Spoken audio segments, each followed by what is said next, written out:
Welcome back to A Fresh Story, the podcast where we have conversations about brave decisions to start over again. I'm Olivia. And I'm Jenny, and we're so glad you're here today.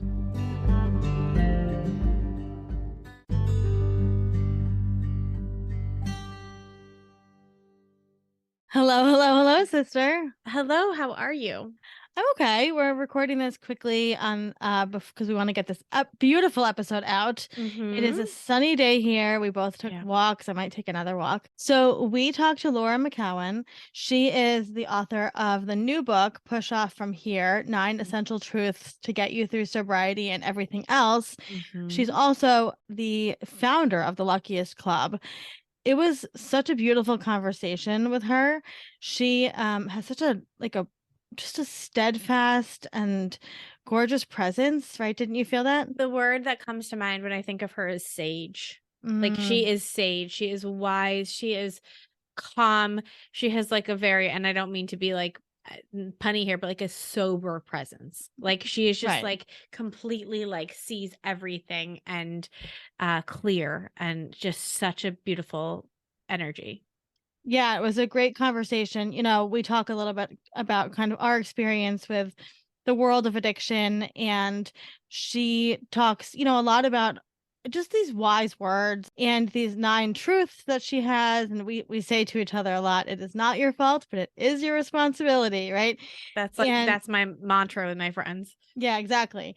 And we dig into a lot of the book. And then she also talks about her journey to sobriety and gives at the end of the episode some beautiful wise words, especially for people who are living through pain right now, and kind of what that fresh start after a dark place can look like. Yeah. So please enjoy our episode with Laura. And as always, continue to listen to A Fresh Story and rate, review, and subscribe to A Fresh Story so that we can keep telling fresh start stories.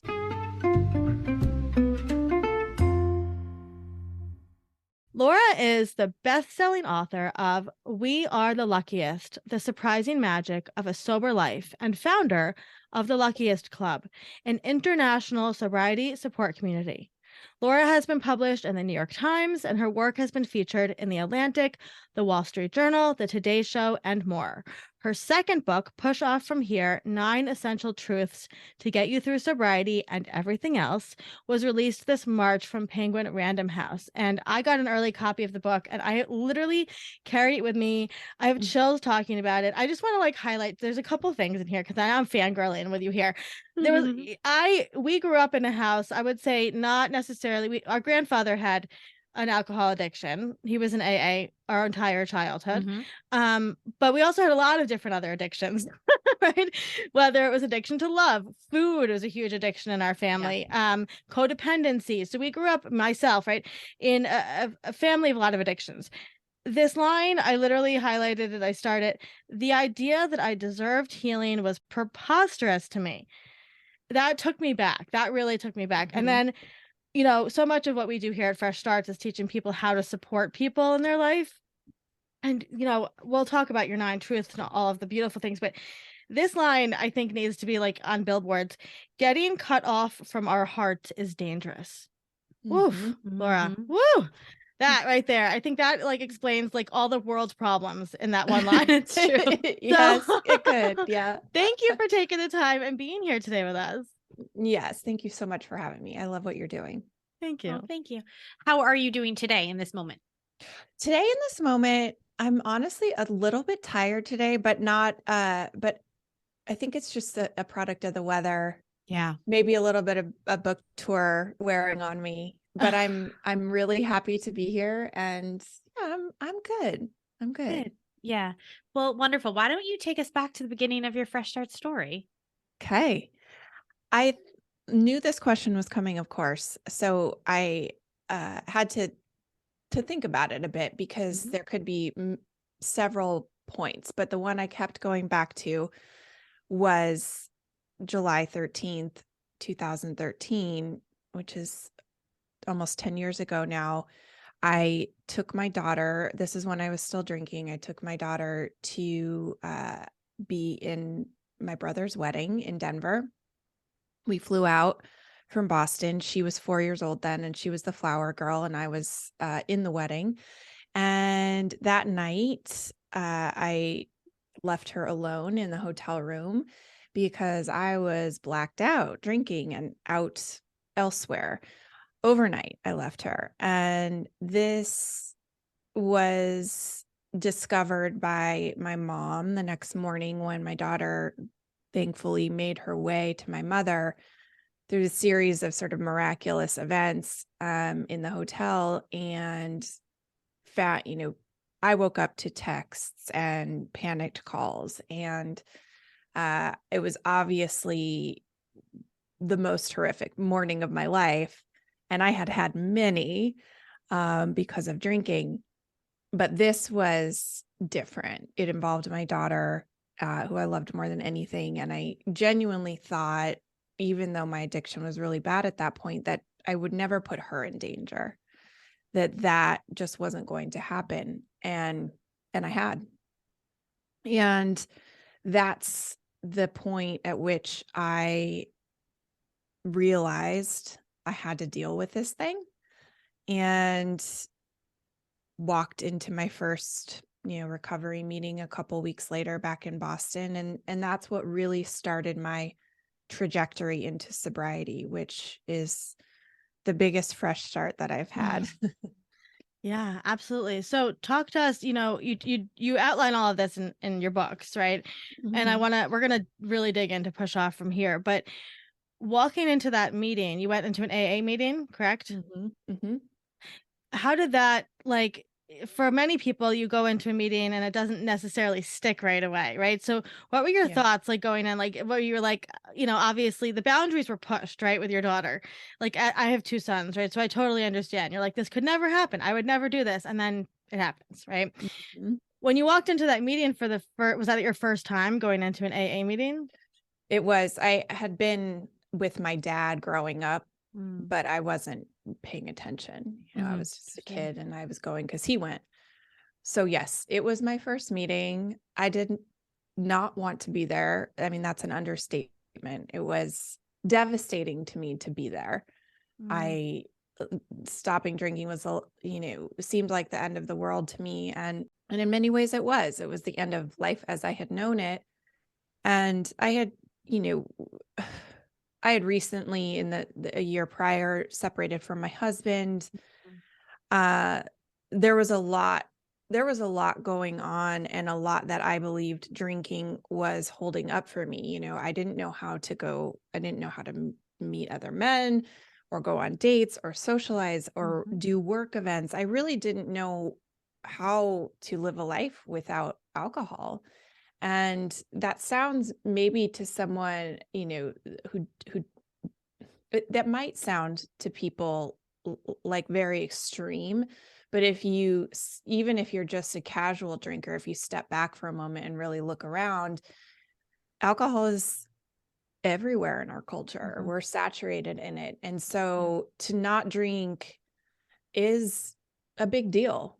It's a Yeah. big deal. Mhm. And for someone who is struggling with an addiction, it's the biggest deal, because I had I really believed that I needed alcohol, and I had needed it at times to make my way through life. So I was not happy about being there in that meeting. I went because I felt like I had to. I was starting to, even after the tragedy of that morning with my daughter, I was starting to, and that was really the first time I had abstained from alcohol for any period of time after that, aside from being pregnant in my adult life. And it was horrific and hard. But I was jarred enough by that experience that I didn't drink again for, I want to say, a week and a half or something, but I was starting to entertain those thoughts. Right. And I couldn't believe that. I couldn't believe that it was like re-entering my consciousness as a Yeah. possibility after that. Like, shouldn't that have been enough? And so I went to a meeting because I was like, I've got to do something. I can't go back to that. So I was very unhappy about being there. I didn't like the meeting. I actually hated it. It was small and everyone was much older than me.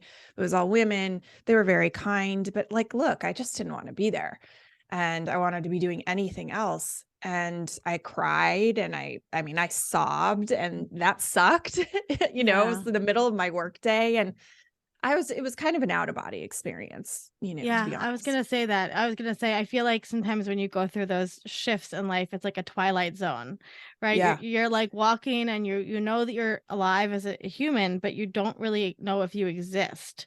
Yeah. Did you look at the other people in that group and you were like, well, I'm not one of them? I did, for sure. I didn't see anyone who I would say, "Oh, I would like to hang out with that person." Hmm. Um, Yeah. like I said, they were a lot older than me, like significantly older than me, Yeah. or at least it seemed that way. And you look for differences in those moments because you're desperately trying to grasp onto, like, can I maintain any part of my life as it exists right now, or am I Yeah. just entering other planet where I'm going to hate it? And so everything seemed very other. It's interesting. Did you have any moments in your life at that point of stillness or quiet? No, no, I could not Yeah. have that. That was a lot of what alcohol did for me. I know a lot more now than I did then about what was going on, but I was running from myself and from a lot of pain. Yeah. The pain Yeah. of everything that had happened in my marriage. I mean, I had never truly faced much at that point. Yeah. So I was constantly running, literally running. I ran a lot. And that was a whole part of, I ran marathons, and I kept moving. I just kept Yeah. moving. I was very much running on adrenaline, and alcohol allowed me to do that. It allows a lot of people to do that. Yeah. You are able to Mhm. sort of skim along the surface of things and never really drop down and feel or think about the deeper things. So you go to the meeting, and then what happens like over the next, like, let's say year? There's Yeah. and I know you write about this, but there's a lot of ups and downs. Hmm.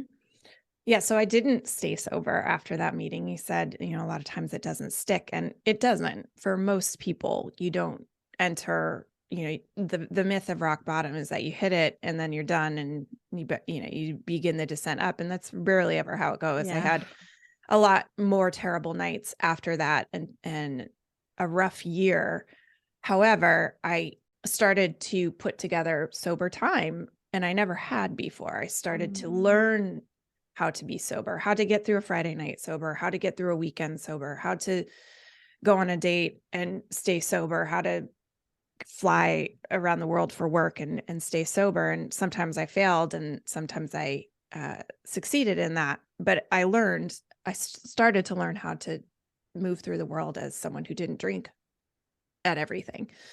And so that's usually how the process goes, is something more like that. And I didn't know that at the time. I just felt like a failure.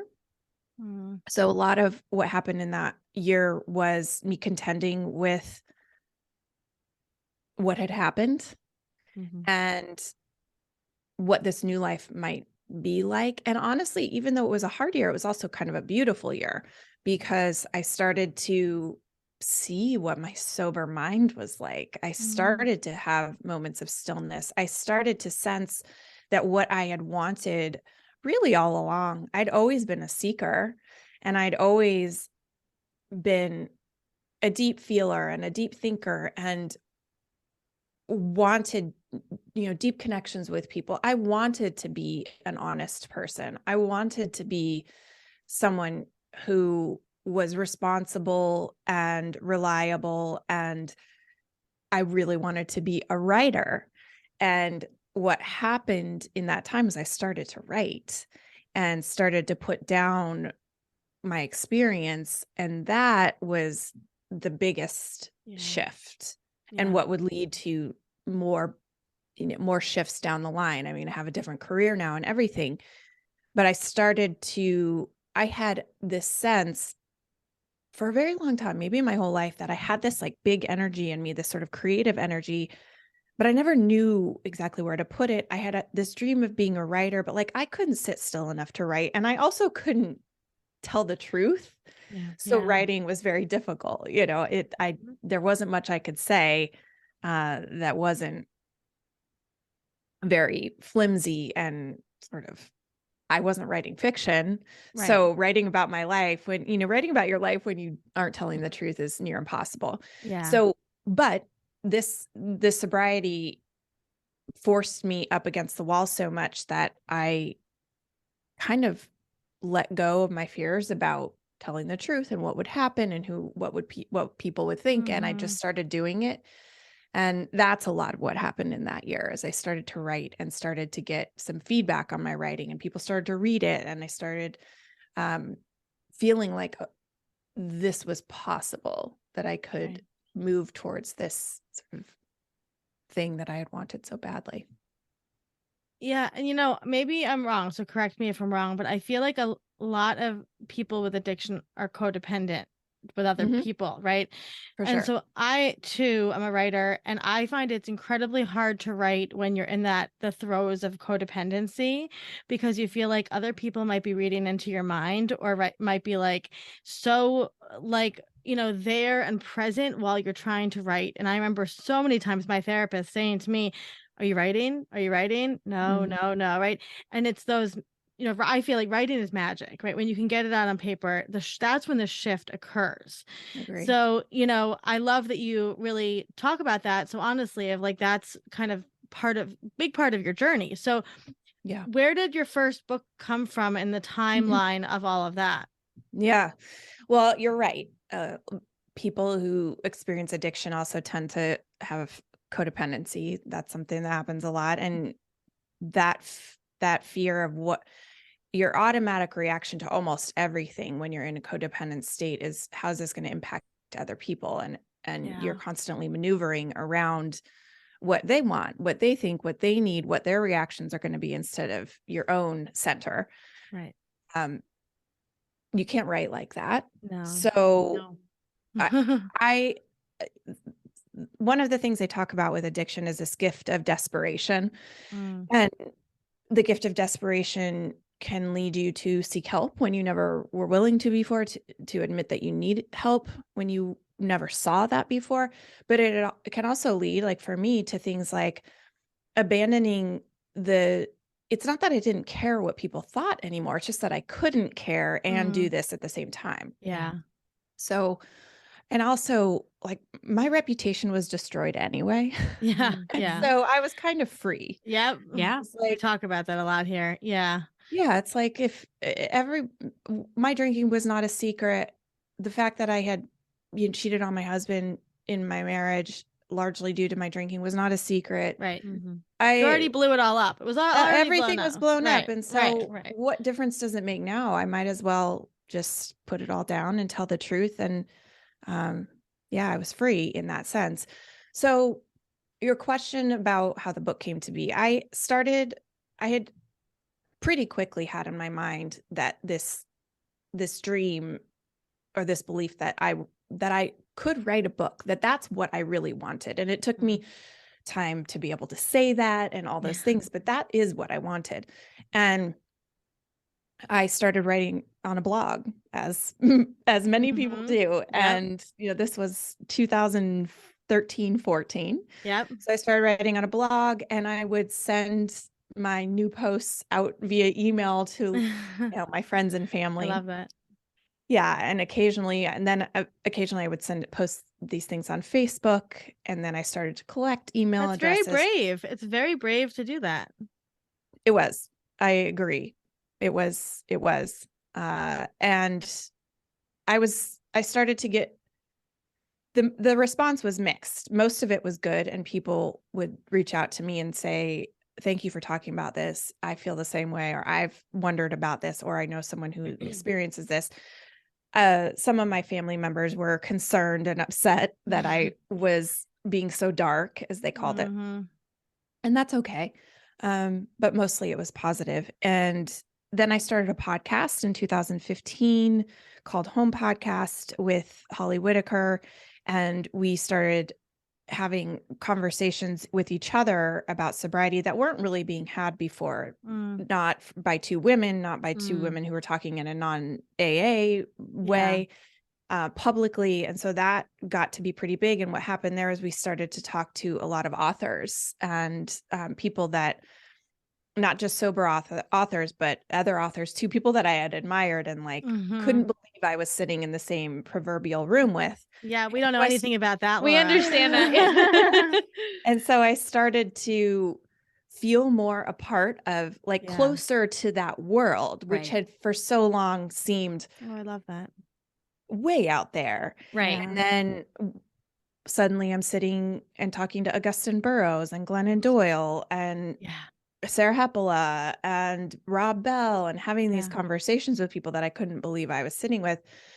And so you start to know people and, you start to feel closer to that world. And then I started to work the blog posts that I was writing a lot at that time, a lot. And I started to, when you write, you get feedback, especially when you share it publicly on a blog or something, you get feedback. And so I started to like refine the things, the sort of core things that I wanted to talk about when it came to sobriety and addiction.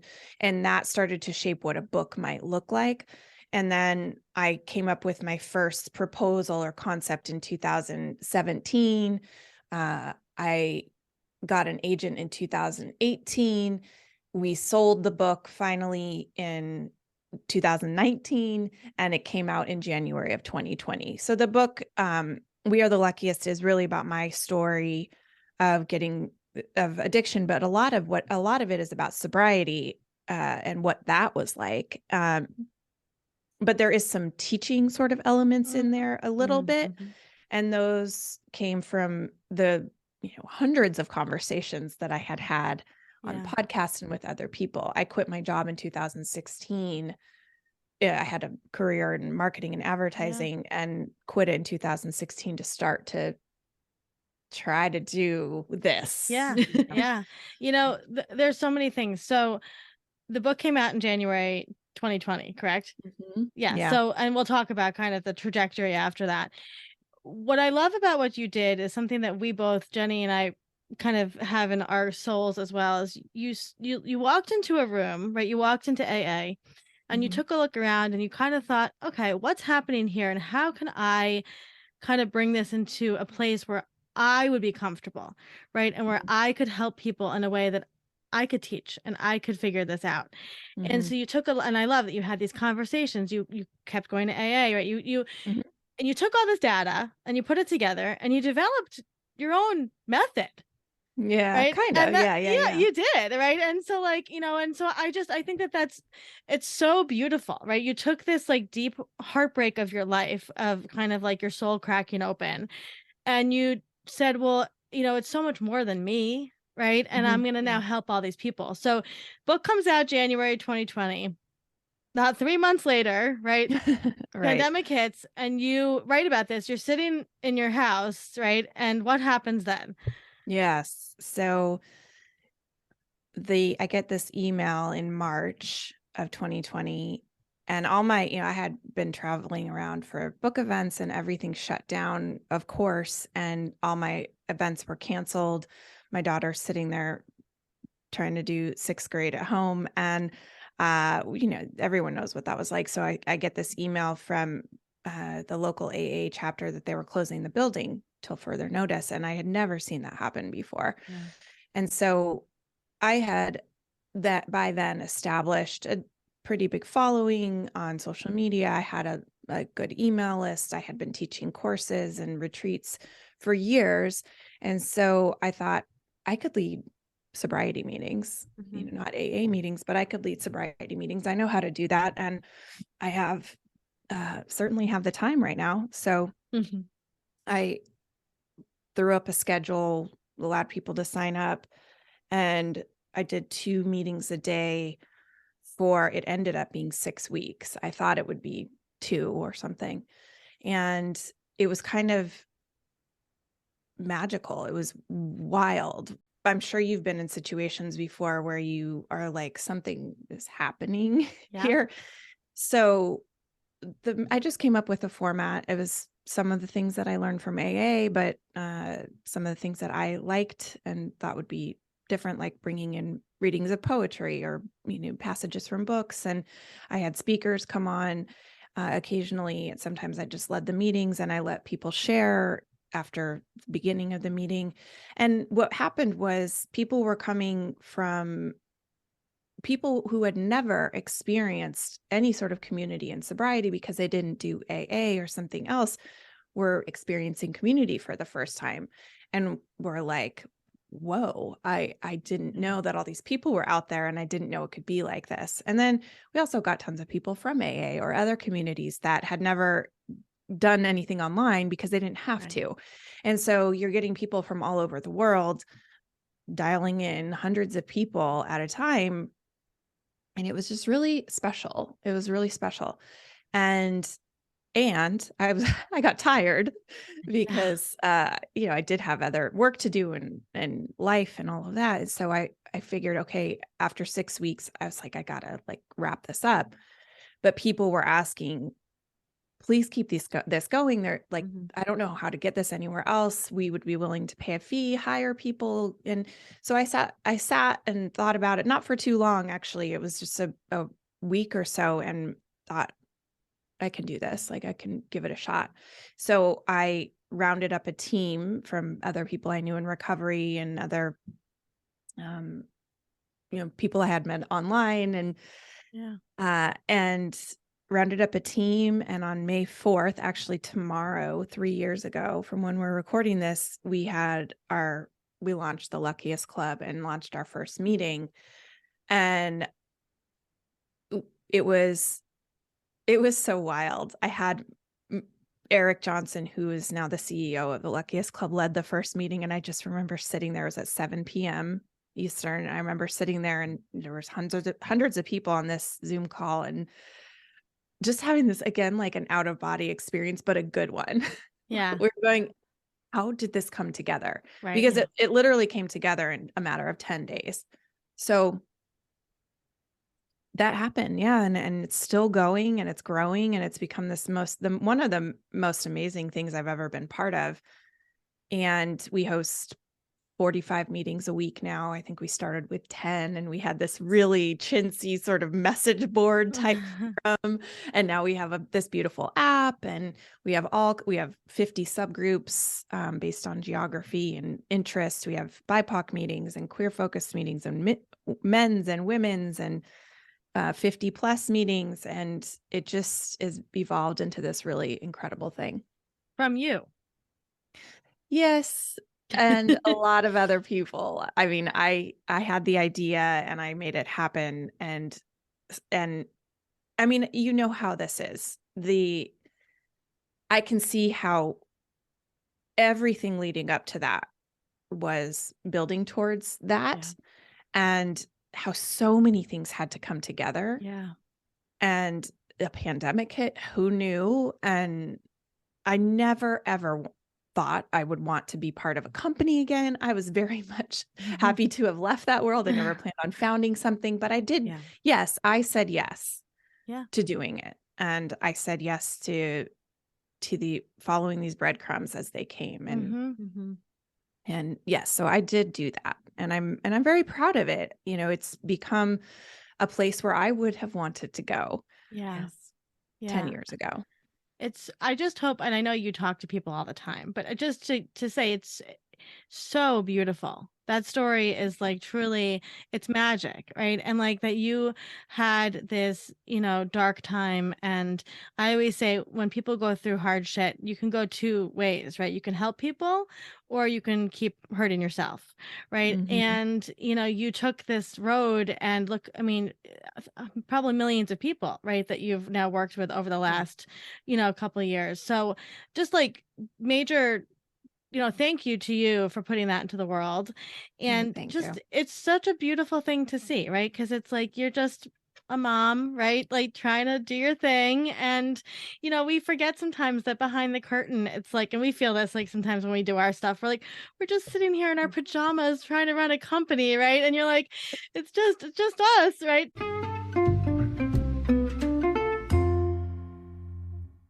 I want to talk about push off from here.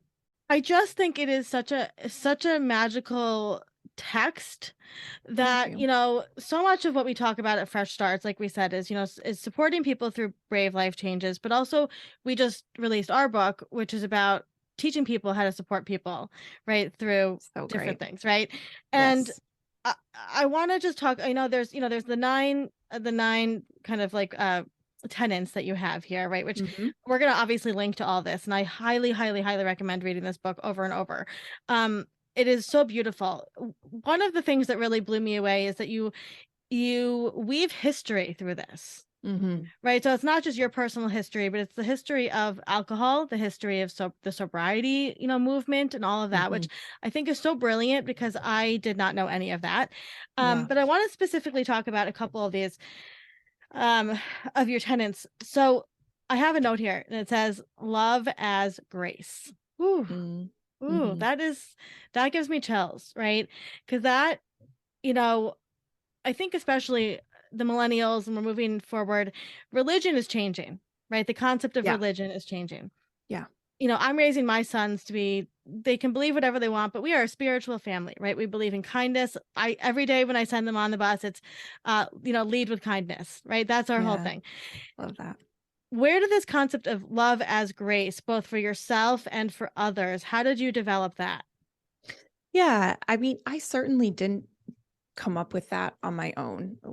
Grace is not by any means a new concept, but what I wanted to convey is that love looks like different things. Love Mhm. certainly isn't just Yeah. romantic love, and Right. love isn't just the feeling that you get between two people. Yeah. Love is something that we practice. Love shows up as the way I look at it in the book as forgiveness, grace, and acceptance. So, Yes. and those are active things. Right. Grace is something that can happen to you, but it's also something that you can offer others. Hmm. And what I found in the process of healing and recovery, and not just from addiction, but any time we are struggling, the kind of love we need comes through grace, Yeah. forgiveness, and acceptance. And so I talk about love in those three things because otherwise love is this sort of Murky. esoteric concept Yeah. that Yeah. we all have Mhm. ideas about it, but what does it actually mean and how does it look? Mm-hmm. Yeah, what I love too, and this kind of goes back to what you were saying, with your meetings, with the advent of the internet, right? Mhm. We now have people that we can fall in love with, and I use that term broadly, as friends, as lovers that you may never have met before. Totally. Right? I have so many internet friends I love dearly. I love Mhm. them, Mm-hmm. right? Mhm. And so this concept that like love is grace is love is this like holding a place for somebody, right? Yeah. And giving that Yeah. acceptance and forgiveness, like you said. And it doesn't have to be physical, right? It doesn't have to be this big woo-woo thing, but it's just these little moments of holding that space and um that repair, right? Being there for the repair, which is all about grace. So I Mhm. love that. And I definitely think, when people read this, whatever they are going through, they're going to find something from this book, which I think is really Mhm. huge. Yeah, I hope so. It's definitely specific to the stories are specific to alcohol addiction, but the ideas are universal. They're just about struggling. Which Mm-hmm. brings me to the one I want to cover before we move on, which is your last one, which is we will never stop reminding you of these things. Ooh, Mhm. right. That just brings it all back, right? That's support, Mm-hmm. right? Yeah. And that's And that love. we get to practice. It's just always the practice. Hmm. Uh when I walked into that first meeting in July of 2013, it would have been really cool if that was the only if it just stuck that one time, but it almost never works like Hmm. that. And so we need to be reminded and constantly reminded even still of the other nine things, the other eight Hmm. things Yeah. of the list of nine. This is just a practice. We never really arrive. We don't, Hmm. there isn't some magical point where we're done and we're good and we've learned what we need to learn and we're set. We Yeah. do get better, we do heal, things definitely change, and that's real. But that last thing is there for a reason. It's just an open invitation. I love that. And you provide that space for so many people, Thank you. which is awesome. So what's coming up for you in this next year, Laura? Yeah. Well, I'm doing a few more events. So traveling a little bit more. I'm going to New York and DC and then Toronto at the end of the summer for book events to talk about Push Off From Here. And I'm starting book 3. Yay. Yeah. So that will be about relationships, really love addiction, codependency. What I found was sort of underneath the drinking for me, and that sort of original wound and that process of recovery, which was similar but very different and much more common. Yeah. Yeah. Yeah. We'll have to have you come back on to talk about that for sure. Yeah. So, Laura, if somebody's going through a fresh start in life, what would be some wise words that you could impart to them? Yeah. So I don't know why it popped into my head yesterday, but the Rumi quote, "The cure for the pain is in the pain." I used to have it like taped up onto my wall in early sobriety. And that sounds like a maybe not very motivating or uplifting quote, but I think it's right for this. So many fresh starts are born from pain, Yeah. born from even a tragedy, something happening in your life that you didn't expect, that you didn't want, and that is deeply and profoundly painful. And we spend a lot of life accumulating those pains and then running from them, repressing them, avoiding them, getting as far away from them as we can, and just trying to quote unquote move on. Yeah. But there is something about going into the pain and what the pain is trying to teach you. If I would have refused to do that, and I tried, but if I would have not done that with sobriety, and if I would have just tried to say, get sober and stop drinking, but not deal with any of the stuff underneath, I would have missed the whole point. I wouldn't have been able to write. I wouldn't have been able to change careers. I wouldn't have led to starting this company. I wouldn't have been able to be present enough to follow the breadcrumbs that led to the real fresh start. And so I think we need, what that Rumi quote says to me, "The cure for the pain is in the pain," is that our pain is not such a problem. It has something to teach us. And a lot of times what is in there is wisdom. If we can allow ourselves to feel it and go through it and look at it and not try to avoid it, to say, what is this thing trying to teach me? What is the truth here that I'm trying so hard not to see? So that's what I would offer. I love that. I love that. I just said to a friend the other day, she lost a baby and she was exhausted from grief. And I said, it's okay to be sad. It's not going to kill you, right? To cry and be sad. Sometimes we have to let it go. And she texted me the next morning and she said, I woke up early for the first time today in weeks because I was thinking about what you said. And like, we hold so much in, right? And it's like what you're saying, we got to feel it. We have to sit through it. Yeah. And the pain itself is not necessarily the problem. It's our fear of it. It's our unwillingness to feel it. It's feeling like we're experiencing it wrong, or that there's a right way to go through it, and letting go of all that and just sort of, it's as simple and as profound as just saying, I'm going to give up the fight against this thing. Yeah. My fiance always says the dragon holds the treasure, which is like it. So it's like the thing that's the scariest is what you're going to get the most reward out of. Yes, I would totally agree. So Laura, last question and hardest question. What was the last thing that you ate and truly loved? So I had an amazing dinner last night. Okay, let's hear it. Here's an easy recipe. Okay. It is like tortellini, those like store-bought ones that they're good. I mean, I don't know anyone that makes their own tortellini. So you buy this store-bought sort of package of them. I just do cheese. And the Boursin, the circle.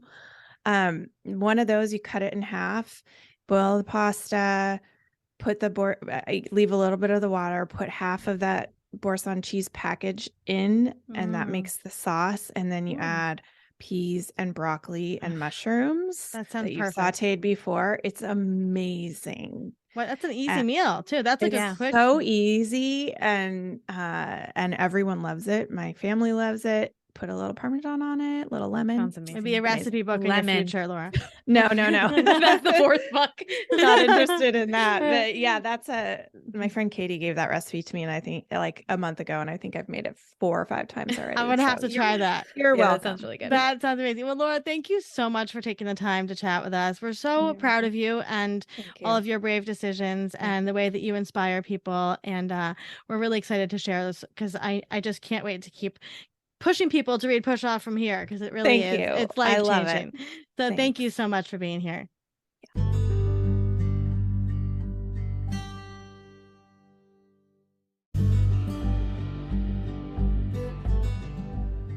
Thank you for listening to today's story. We're always here and we're proud of you. Until next time, brave one.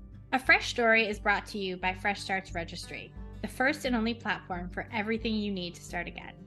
You can read the show notes and learn more about today's episode at freshstartsregistry.com/podcast.